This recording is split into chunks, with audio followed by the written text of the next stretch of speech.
સમગ્ર ભારત દેશભક્તિના રંગમાં રંગાયા છે। ઠેર ઠેર ત્રિરંગા યાત્રાઓ નીકળી રહી છે, જેમાં અરવલ્લી જિલ્લામાં પણ ત્રિરંગા યાત્રાનો પ્રારંભ થયો હતો, જેમાં મોડાસા ખાતે ત્રિરંગા યાત્રા યોજાઈ। સમગ્ર આયોજન મોડાસા ભાજપ યુવા મોરચા દ્વારા કરાયું હતું। યાત્રામાં મંત્રી ભીખુસિંહ સહિત સાંસદ શોભનાબેન ત્રિરંગા યાત્રામાં જોડાયા હતા। ઉપરાંત ભાજપના વિવિધ અગ્રણીઓ સહિત શાળાના બાળકો પણ ત્રિરંગા યાત્રામાં જોડાયા। મોડાસા શહેર દેશભક્તિ તેમજ ત્રિરંગાથી રંગાયું હતું। મોડાસા ત્રિરંગા યાત્રા મોડાસા ટાઉન હોલ ખાતેથી મોડાસા કોલેજે રોડ મખદૂમ સુધી યોજાઈ હતી।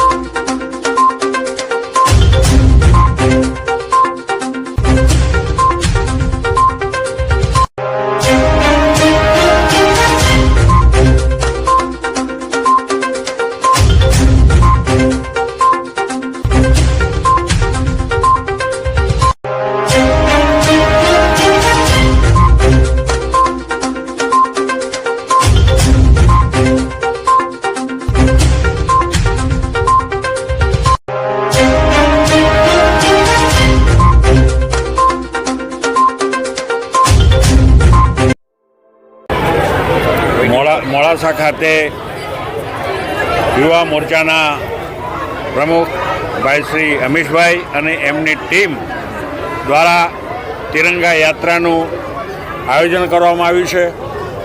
ખૂબ જ મોટી સંખ્યામાં તિરંગા યાત્રામાં કાર્યકર્તાઓ, યુવાનો, મહિલાઓ સૌ જોડાયા છે અને સમગ્ર મોડાસા તાલુકો આજે દેશભક્તિના રંગે રંગાયો છે અને આજે એ નિમિત્તે આ મોડાસા તાલુકામાં તિરંગા યાત્રાની ઉજવણી થઈ રહી છે।